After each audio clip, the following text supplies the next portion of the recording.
할렐루야. 네, 이 새벽에 나오신 여러분 위에 우리 주님의 축복과 은혜가 넘쳐나기를 간절히 바랍니다. 자, 다윗이 엄청난 범죄를 저질렀습니다. 그것은 십계명의 몇 가지 계명을 어기는 거예요. 간음하지 말라. 그것만 자체로도 돌에 맞아 죽을 죄에 해당하는 거예요. 더구나 다윗은 어떻게 했어요? 그 죄를 숨기기 위해서 우리아를 적진 깊숙이 보내서 다른 군인들은 후퇴하게 하고 그만 홀로 둬서 죽게 만들었어요. 이게 살인죄입니다. 살인하지 말라. 남의 생명을 빼앗으면 나도 똑같은 방법으로 죽어야 돼요. 또 그것만이에요. 이웃의 아내를 탐내지 말라. 결국 그렇게 했어요. 그는 적어도 세 가지를 어겼어요. 그것만이 아니에요. 거짓말했어요. 그는 하나님을 업신여겼고 하나님의 말씀을 업신여겼어요. 하나님께서 그러셔요. 내가 너에게 안 해준 게 뭐 있냐? 내가 너에게 모든 것을 다 베풀어 줬는데 더 달라고 하면 내가 안 줬겠느냐? 그런데 너가 나를 이렇게 업신여기고 내 말을 우습게 여기고 너가 내 신복 충직한 우리아를 죽이고 그의 아내를 강탈해서 너 아내가 되게 했네. 하나님은 그걸 용납하실 수가 없어요. 다윗은 그 나단 선지자의 그 예언의 말씀을 듣고 다윗은 회개합니다. 다윗의 위대한 점은 그가 회개할 수 있었다는 거예요. 더구나 일개 선지자가 다윗에게 와서 그의 죄를 책망하는 거예요. 그러니까 목사님이 대통령에게 가서 당신의 죄는 이렇습니다 하면 어느 대통령이 아이고 목사님 잘못했습니다. 무릎을 꿇고 회개하며 눈물 흘릴 수 있을 것 같아요? 그거 쉽지 않아요. 왜? 대통령이란 자기의 직함이 있기 때문에 일개 그 시골 목사가 와서 뭐 나한테 뭐라 그러는데 그거 내보내라고 쫓아보내라고 그거 어려워요. 그렇죠? 근데 다윗은 그가 하나님의 명령을 받고 왔음을 깨달아요. 그리고 그 책망을 듣는 순간 바로 당신입니다. 당신. 가난한 자의 암양 새끼를 뺏어다가 자기 집에 온 손님을 대접하고 그 부유한 자기 집엔 양과 소가 넘쳐나는데도 불구하고 가난한 자의 암양 새끼를 뺏어다가 손님을 대접한 그 간악한 사람이 바로 당신입니다. 당신에겐 여인들이 차고 넘쳐 후궁들이. 그러나 우리아에겐 밧세바 하나밖에 없어. 그런데 그 있는 아내를 뺏어다가 자신의 아내를 삼고 그를 죽게 만드는 그 사람이 바로 당신입니다. 근데 그 앞에 다윗은 꼬꾸라진다는 거예요. 다윗은 즉시 회개합니다. 이게 참 놀라운 말씀. 우리 13절 말씀을 한 번 더 읽을게요. 13절입니다. 13절. 시작. 다윗이 나단에게 이르되 내가 여호와께 죄를 범하였노라 하며 나단이 다윗에게 말하되 여호와께서도 당신의 죄를 사하셨나니 당신이 죽지 아니하려니와. 내가 여호와께 죄를 범하였노라. 어찌 보면 여기는 긴 설명이 있어요? 없어요. 우리는 그렇잖아요. 집사님 이거 잘못했지? 그러면 예 잘못했어요. 이런 사람은 거의 없어요. 그걸 구차하게 설명을 해. 사실은 내가 잘못하려고 한 게 아니라 이렇게 돼서 이런 거고 나도 죄는 없는데 나도 어쩔 수 없이 그 자리에 있었고 뭐 이렇게 말이 길어. 다윗은 딱 한마디. 내가 범죄하였나이다. 내가 여호와께 죄를 범하였나이다. 그는 즉시 회개합니다. 회개라는 건 시간이 끄는 게 아니에요. 즉시 회개합니다. 다윗의 회개는 매우 짧았어요. 죄에 대한 변명이 없어요. 우리는 말이 많아. 그래 내가 잘못한 건 많지만 사실 잘못하려고 해서 그런 게 아니라 그게 상황이 그렇게 된 거라고. 그 누구 때문에 내가 어쩔 수 없이 죄를 진 거라고. 우리는 설명이 많고 핑계가 많아요.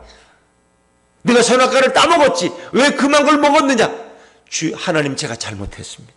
하나님이 먹지 말라고 제가 먹었습니다. 이렇게 말 안 하고 다윗한테 당신이 준 이 여자가 먹으라 그래서 나는 먹었다고. 나는 죄가 없다고. 그러니까 하와 너는 왜 뱀이 먹으라고 해서 또 좋은 것 같아서 먹었다고. 설명이 길어. 다윗의 회개는 아주 짧아요. 제가 범죄하였나이다. 변명하지 않습니다. 그래서 자꾸 변명을 해. 변명을 해. 그런 즉시 회개, 시간을 끌지 않습니다. 그리고 자신의 죄에 대해서 숨김없이 토설합니다. 제가 범죄했습니다. 왜 하나님이 말씀하셔. 네가 내 신복 우리아를 죽게 만들고 그 아내를 빼앗아서 너의 아내가 되게 하자. 그런 그대로 인정합니다.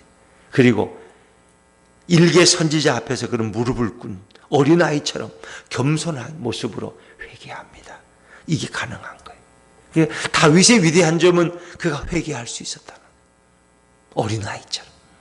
그래서 그의 회개를 보면은 시편에 그가 그 회개의 눈물로 침상을 적셨다 그랬어요. 침상을. 그러니까 눈물로 자기 요를 다 적시는 그런 어린아이 같은 겸손함을 가지고 그는 회개합니다. 어찌 보면 그동안에는 다윗의 양심이 마비되어 있었어요. 죄를 죄인 줄 깨닫지 정욕의 눈이 어두워서 그는 작은 죄를 덮으려고 더 큰 죄를 범하고 더 큰 죄를 양심이 완전히 마비되었어요.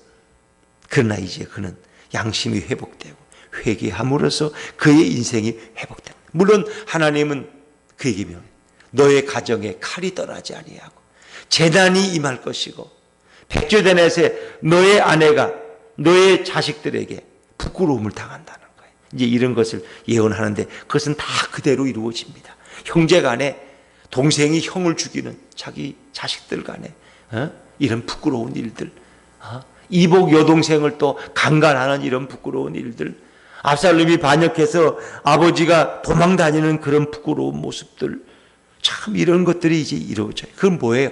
죄의 보응이에요. 죄의 보응. 근데 하나님 분명히 뭐라 그랬어요? 그랬어요. 13절에 보니까 여호와께서도 당신의 죄를 사하셨나니 당신이 죽지 아니하려니와 당신의 죄를 용서하셨다는 거예요. 근데 그래서 당신이 죽지는 않아. 당신은 몇 번 죽을 살인죄지만 죽지는 않지만은 그 죄의 대가는 치러야 돼.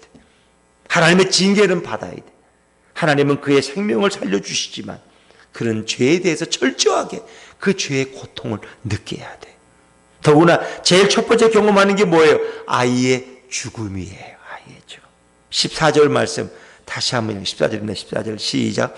이 일로 말미암아 여호와의 원수가 크게 비방할 거리를 얻게 하였으니 당신이 낳은 아이가 반드시 죽으리이다 하고 나단은 돌아갔는데 결국 그 예언대로 15절에 보니까 나단이 자기 집으로 돌아가니라 우리아의 아내가 다윗에게 낳은 아이를 여호와께서 치심에 심히 앓는지라. 아이가 갑자기 병이 걸려서 앓기 시작했어요. 어찌 보면 그것이 하나님이 준 죄의 보응이에요. 죄의 보응. 자, 물론 이 아이는 불륜의 자식이고 죄의 씨앗이에요. 죄의 결과예요. 그래서 14절에 보니까 이 일로 말미암아 여호와의 원수가 크게 비방할 거리를 얻게 하였으니 여러분 이 원수 사탄이 다윗을 보고 얼마나 좋아하겠어요. 너가 이렇게 하나님 앞에 범죄했고 그래도 그가 낳은 그 아이가 살아있다면은 그 아이는 죄의 증거예요. 죄의 증거. 너와 바세바가 이렇게 불륜을 저질러서 이 아이를 죄의 증거가 되는 거예요. 숨길 수 없는 죄의 자식이에요. 그렇기 때문에 그리고 그 다윗의 부하들 가운데도 하나님을 알지 못하는 불신자들은 다윗을 조롱할 거예요. 그 때문에 하나님께서 그 죄의 결과인 그 아이를 쳐셔서 그 아이의 생명을 걷어갑니다. 근데 이제 자기가 낳은 아이가 이렇게 병으로 고통스러우니까 다윗의 마음이 괴롭죠. 그 아이를 위해서 뭔가 하고 싶은데 할 수 있는 게 없어. 그 다윗이 하나님 앞에 금식하며 기도하는 거예요. 그 기도는 이 아이를 살려달라는 거예요. 그 죽어가는 자식을 보는 부모의 심정이 어떤 거 아시죠? 내가 대신 죽고 싶어. 내가 대신 앓을 수 있다면 이 아이가 고통당하는 걸 보면 그럼 철저하게 그런 죄라는 게 얼마나 무서운 거를 다시금 경험합니다. 그래서 그런 금식합니다. 일주일 동안 그 아이를 위해서 금식하면서 그러니까 자기 신복들이 이러다간 다윗 왕의 몸이 상할 것 같아. 가서 이렇게 말려도 안 돼. 다윗은 울고불고 하나님 앞에 몸부림치고. 그냥 내버려뒀어. 그런데 아이가 죽었어요. 그러니까 부하들이 수군거리는 거 보고 다윗이 무슨 일이 있었느냐? 아이가 죽었느냐?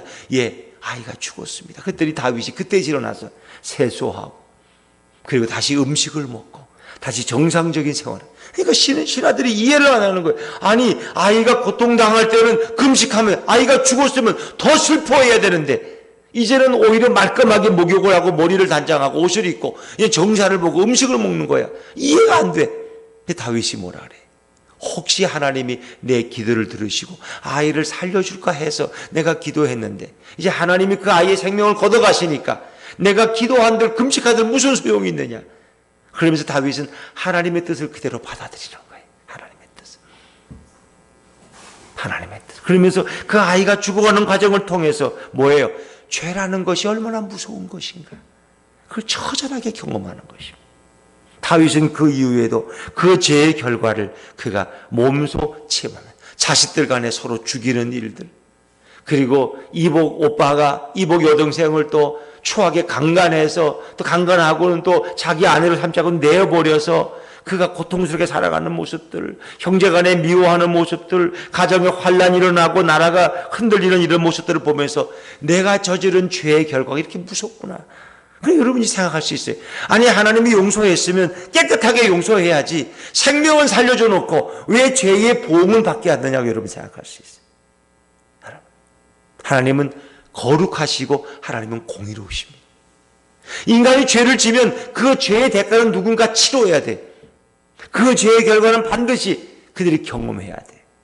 그래야지 그들은 죄가 얼마나 무서운지 알게 돼. 아, 죄라는 건 이렇게 무서운 거구나. 그래서 다시는 죄 앞에 가고 싶지 않아요. 나는 다른 건 몰라도 나는 다시 죄는 겪어보고 싶어요. 너무너무 무섭고 치가 떨린다. 우리가 수해를 이렇게 힘들게 당하잖아. 어떤 분은 그 구례인가 그 구례읍이 다 그러고 또 곡성인가 뭐 산사태가 나가지니까 이런 일은 60년 만에 자기는 처음 본다. 이런 일은 내가 상전에 본 적이 없다는 거예요. 이 산사태라는 거 자는데 갑자기 그냥 거기 밀려 내려와서 집을 덮쳐버리니까 이게 상상도 못하죠. 그냥 이런 일은 내가 처음 봤다. 그럼 수해라고 하면 비 온다고 하면 치를 떠는 거예요. 어찌 보면 좀 표현이 이상하지만 죄라는 건 이렇게 무섭구나. 아이고 치가 떨려. 아이고 나는 다른 건 해도 죄는 못 져. 나는 죄하고는 아이고. 그래서 오죽에 있으면 다윗의 고백이 허물의 사함을 받고 그 죄의 가림을 받은 자가 복이 있다는 거. 시편 30편 5절에 보니까 내가 이르기를 내 허물을 여호와께 자복하리라 하고 주께 내 죄를 아뢰고 내 죄악을 숨기지 아니하였더니 곧 주께서 내 죄악을 사하셨나이다. 하나님 앞에 그런 자기가 회개한 것에 대해서 시에 기록하고 있어요. 하나님 앞에 내 죄를 아뢰고 내 죄악을 숨기지 아니했더니 주께서 내 죄악을 사하셨나이다. 그러나 그 죄의 보응은 다윗이 받아야만 했어요. 죄의 보응. 왜 그럴까요? 하나님은 공의로우시기 때문에 반드시 누군가가 그 죄값을 치러야 돼요. 죄를 졌는데 그냥 내가 너를 용서했다. 그리고 다 죄가 없어지는 게 아니에요. 구약에서는 뭐예요? 짐승들이 대신 희생을 당했어. 그래서 그 보응이 어찌 보면 다윗과 밧세바 사이에 낳은 이 불륜의 자식이 죽은 것도 어찌 보면 그것은 하나의 기독교적으로 보면은 죄의 대가예요. 죄의 대가. 누군가 그 죄를 해결해야 돼. 근데 그 아이가 어찌 보면 그 죄의 희생물이 되었다고 말할 수 있겠죠. 여러분, 우리가 죄를 지면은 왜 죄의 보응을 경험하게 할까? 성도로 하여금 죄의 결과가 얼마나 혹독한 것인지 하나님은 체험하게 하는 거예요. 그래서 죄의 보응은 하나님의 성도를 향한 훈련 방식이라는 거예요. 우리는 죄의 대가를 봄으로써 우리가 죄를 더 멀리하고 죄가 얼마나 무서운 것인가를 깨닫게 하시는 거예요. 성도의 죄에 대한 하나님의 보응은 불신자들에게 내리는 하나님의 진노와는 본질적으로 달라요. 하나님은 다윗의 생명을 살려주고 그의 죄는 용서하셨지만 그 죄의 결과는 치르게 하십니다. 그건 왜? 하나님이 다윗을 사랑하시기 때문에. 그래서 그가 다시는 자기의 생명을 잃을 만한 그런 죄를 짓지 않도록 하나님은 그를 연단하시고 징계하시는 거예요. 그건 하나님이 다윗을 사랑하시기 때문에 다윗을 살리기 위한 하나님의 배려예요. 그러나 악인은 어떻게 해요? 악인은 그런 게 없어요. 악인은 그냥 그 생명을 걷어가죠. 그가 가는 곳은 바로 지옥과 음부고 고통스러운 것입니다. 그러나 하나님이 사랑하는 자는 어떻게 해요? 매를 때리고 징계해서 깨닫게 하시고 그가 하나님의 사람으로 영원한 생명의 축복에 들어가게 하시는 거예요. 그래서 우리가 히브리서 보면 하나님이 사랑하는 자마다 어떻게 해요? 징계하시나니. 부모가 사랑하는 자식을 징계하는 것처럼 하나님은 우리를 징계하셔요. 그건 죽으라고 때리는 것이 아니라 살리기 위해 때리는 것이고 깨닫게 하기 위해서 때리는 거예요. 그게 사랑의 매죠. 그게 그렇잖아요. 사랑의 매. 하나님 우리를 정금같이 연단시키십니다.